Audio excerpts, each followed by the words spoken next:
আসসালামু আলাইকুম। আমন্ত্রণ জানাচ্ছি বিডিটিউব নিউজের আজকের আয়োজনে। সাথে আছি আমি হাসানুল ইসলাম। যার আলো সবচেয়ে উজ্জ্বল তার প্রশংসা শত্রুও গোপন রাখতে পারে না। বাংলাদেশ এবং বাংলাদেশিদের সবসময় ছোট করে কথা বলতো ভারতীয়রা, তবে সত্য কখনো চেপে রাখা যায় না। এবার ভারতের তৃণমূল কংগ্রেসের সংসদ সদস্য মহুয়া মৈত্র বললেন, বাংলাদেশের অবস্থা ভারতের চেয়ে ভালো। আর কি বলেছেন তিনি, এ নিয়েই বিস্তারিত থাকছে আজকের এই ভিডিওতে। অনুরোধ করছি ভিডিওটি শেষ পর্যন্ত দেখার জন্য, কেননা ভিডিওটি শেষ পর্যন্ত দেখার পর একজন বাংলাদেশি হিসেবে গর্ব হবে আপনারও। অর্থনৈতিক ও সামাজিক অনেক সূচকে ভারতকে ছাড়িয়ে এখন অনেক ভালো অবস্থানে আছে বাংলাদেশ। জিডিপি, স্বাস্থ্য, শিক্ষা, অবকাঠামো সব দিক থেকেই বাংলাদেশ ভারতের তুলনায় এগিয়ে। গত মঙ্গলবার সর্বভারতীয় ইংরেজি গণমাধ্যমে ভার্চুয়াল সাক্ষাৎকারে বাংলাদেশকে নিয়ে এসব কথা বলেন তৃণমূল কংগ্রেসের সংসদ সদস্য মহুয়া মৈত্রী।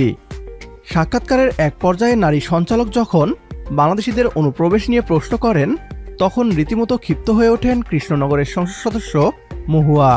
সঞ্চালকের উদ্দেশ্যে তিনি পাল্টা প্রশ্ন ছুড়ে বলেন, কোথায় সেই ব্যাপক অনুপ্রবেশ? কারা ভারতে আসতে চাইছে? কেনই বা কেউ ভারতে আসবে? আমি নিজেই সীমান্তবর্তী এলাকার সংসদ সদস্য।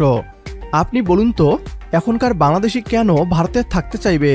এ সময় মহুয়া মৈত্রী জানান, তার এলাকা নদিয়া জেলার কৃষ্ণনগরে, যার অপর প্রান্তেই কুষ্টিয়া জেলা।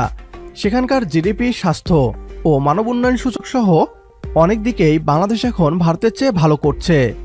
দয়া করে মোদিজি ও অমিত শাহজিকে বোঝান, পৃথিবীর সবাই ভারতে আসতে মরিয়া, এমন ভাবনা থেকে যেন বেরিয়ে আসেন তারা।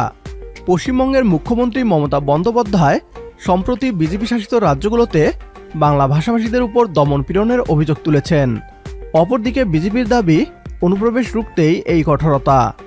এর মাঝেই মহুয়া মৈত্রীর স্পষ্ট ও আক্রমণাত্মক এই বক্তব্য নতুন করে রাজনৈতিক বিতর্ক উস্কে দিল। তার এই বক্তব্যে ভারত জুড়ে বিতর্ক শুরু হয়েছে। কিন্তু বাংলাদেশিরা আজ গর্ব করে বলতে পারেন, আমরা উন্নয়নশীল না, আমরা উন্নয়নশীলতার উদাহরণ। আমরা কারো কাছ থেকে শুনতে চাই না, আমরা নিজেরাই আমাদের কথা বলবো। যে একদিন করেছিল অপমান, আজ তার মুখেই শুনি সম্মান। শত্রুর চোখে যখন জ্বলে আলো, তখন বোঝা যায় আমরা চলেছি ভালো। প্রিয় দর্শক, বাংলাদেশ এখন আর পিছিয়ে পড়া দেশ নয়। বাংলাদেশ এক সম্ভাবনার নাম।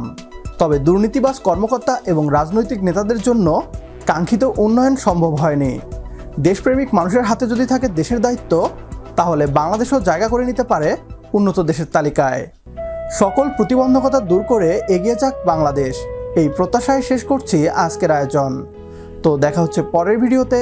সে পর্যন্ত সবাই ভালো থাকবেন, সুস্থ থাকবেন আর বিডিটিউব নিউজের সাথেই থাকবেন। আল্লাহ হাফেজ।